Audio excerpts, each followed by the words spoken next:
2024 को लेकर विपक्ष टेंशन में है और इस टेंशन से निपटने के लिए 23 जून को पटना में विपक्ष की बैठक बुलाई गई है। लेकिन 24 से पहले अब 23 की मीटिंग को लेकर विपक्षी कैंप में बेचैनी है, क्योंकि विपक्षी दलों में पटरी नहीं बैठ रही। 24 की तैयारी पर बयान भारी है।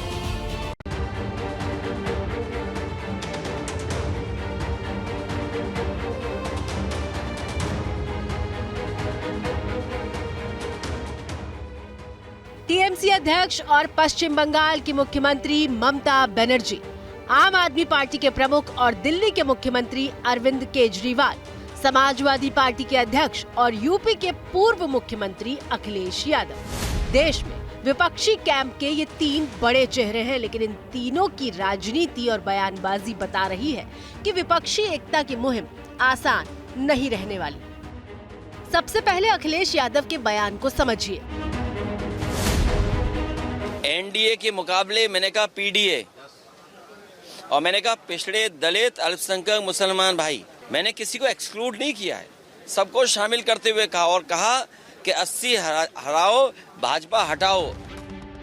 अखिलेश यादव के पी का मतलब पिछड़ा, डी का मतलब दलित, ए का मतलब अल्पसंख्यक। इस पीडीए की बदौलत अखिलेश यादव यूपी में सभी 80 सीटों पर जीत हासिल करने की रणनीति बना रहे हैं। अब अखिलेश की इस रणनीति में लगता नहीं कि विपक्ष के किसी और दल की गुंजाइश बन रही है।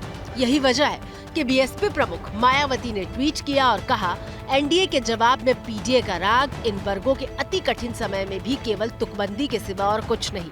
इनके पीडीए का वास्तव में अर्थ परिवार, दल, अलायंस है, जिस स्वार्थ में ये पार्टी सीमित है। इसीलिए इन वर्गों के लोग जरूर सावधान रहें। विपक्षी एकता की मुहिम के बीच समाजवादी पार्टी ने उम्मीदवारों को लेकर तैयारी लगभग पूरी कर ली है। सूत्रों की माने तो कन्नौज, मैनपुरी, फिरोजाबाद, बदायूं, जौनपुर और आजमगढ़ से यादव परिवार के सदस्य चुनाव मैदान में उतर सकते हैं। लगभग 3 दर्जन सीटों पर उम्मीदवारों की सूची फाइनल हो चुकी है। समाजवादी पार्टी इस बार बीएसपी से गठबंधन नहीं करने जा रही। ओम प्रकाश राजभर, जयंत चौधरी के साथ पार्टी 24 के चुनाव में उतरेगी या नहीं, इसकी तस्वीर साफ नहीं है। कांग्रेस को लेकर भी अखिलेश ज्यादा उत्साहित नहीं है। ऐसे में उनकी रणनीति अपने दम पर 80 सीटों पर लड़ने की है। अगर ऐसा होता है तो फिर देश के सबसे बड़े प्रदेश में विपक्ष टुकड़ों में बंट कर रह जाएगा।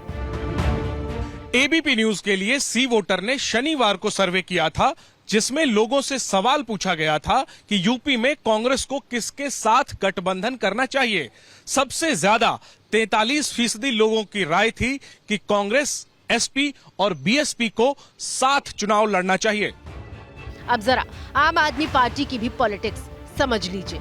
दिल्ली, पंजाब में कांग्रेस और आप के रिश्ते बेहतर नहीं है। राजस्थान में जिस तरह से रविवार को अरविंद केजरीवाल ने शक्ति प्रदर्शन किया और कांग्रेस पर निशाना साधा, उसके बाद विपक्षी एकता कहने के लायक कुछ बचता नहीं है। हमने देखा पूरे गंगानगर में ये जो स्टेडियम है, स्टेडियम के चारों तरफ गहलोत साहब ने अपने होर्डिंग और अपने बैनर लगा रखे हैं। मैं उनको कहना चाहता हूं, गहलोत साहब 5 साल काम कर लेता तो ये नीच हरकत नहीं करनी पड़ती आपको। इससे पहले आम आदमी पार्टी कह चुकी है कि कांग्रेस पंजाब और दिल्ली में चुनाव नहीं लड़ने का ऐलान करे तो आम आदमी पार्टी भी एमपी, राजस्थान और छत्तीसगढ़ में नहीं उतरेगी। पश्चिम बंगाल की सीएम ममता बनर्जी तो पहले ही कह चुकी हैं कि कांग्रेस और लेफ्ट अगर साथ रहते हैं तो टीएमसी से किसी तरह की मदद की उम्मीद न रखें।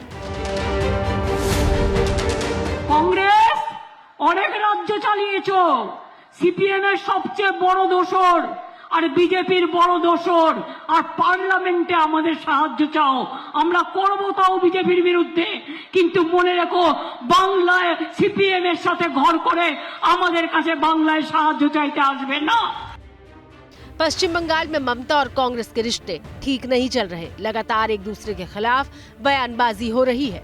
कांग्रेस के नेता प्रमोद कृष्णम ट्विटर पर लिखते हैं कि आप कहते हैं कि दिल्ली और पंजाब छोड़ दो, अखिलेश कहते हैं कि यूपी छोड़ दो, ममता चाहती है बंगाल छोड़ दो, केसीआर चाहते हैं तेलंगाना छोड़ दो, जगन चाहते हैं आंध्र छोड़ दो, स्टालिन चाहते हैं तमिलनाडु छोड़ दो, किसी दिन पवार भी बोल देंगे महाराष्ट्र छोड़ दो, ये विपक्षी एकता है या कांग्रेस मुक्त भारत का नूतन स्वरूप? पूर्व केंद्रीय मंत्री कपिल सिब्बल को भी विपक्षी एकता को लेकर शायद आशंका है। इसीलिए न्यूज एजेंसी को दिए एक इंटरव्यू में कहते हैं कि 2024 में यूपीए 3 सफल हो सकता है, बशर्ते विपक्षी दलों के पास समान मकसद हो, इसे प्रतिबिंबित करने वाला एक एजेंडा हो और वे इस सोच के साथ आगे बढ़े कि बहुत कुछ देने और पाने की जरूरत है। कांग्रेस के सांसद प्रमोद तिवारी कहते हैं कि बयानों से ज्यादा विपक्षी एकता जरूरी है। उनका कटाक्ष उनको, उनका बात उनको, उस पर मैं नहीं पढ़ना चाहता। मैं तो सिर्फ इतना कहना चाहता हूं कि देश के संविधान, लोकतंत्र और ये ताना बाना के लिए सबको एक होना चाहिए। लेकिन बीजेपी तो मानो इसी दिन का इंतजार कर रही है। कौन बनेगा प्रधानमंत्री? ममता तो कह रही हैं कि कांग्रेस पार्टी सीपीएम से दोस्ती करेगी तो मैं नहीं आऊंगी, मैं विरोध करूंगी। आप देख ही रहे हैं आपस में खटपट है। ये कुर्सी के लिए स्वार्थी लोगों का एक गठबंधन है। देश में जो मजबूत प्रधानमंत्री नरेंद्र मोदी जी हैं, इनको हटाकर 3-3 महीने के लिए प्रधानमंत्री बनाए।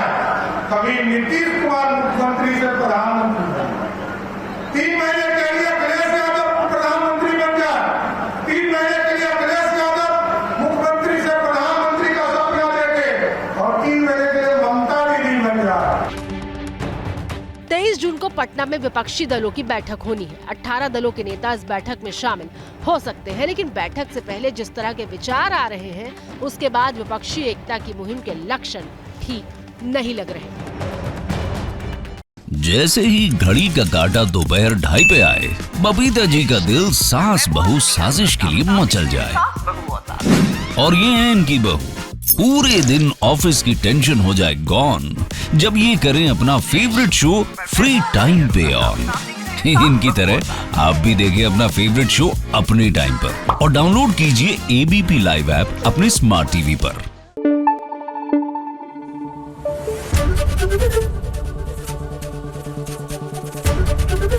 एबीपी न्यूज आपको रखे आगे।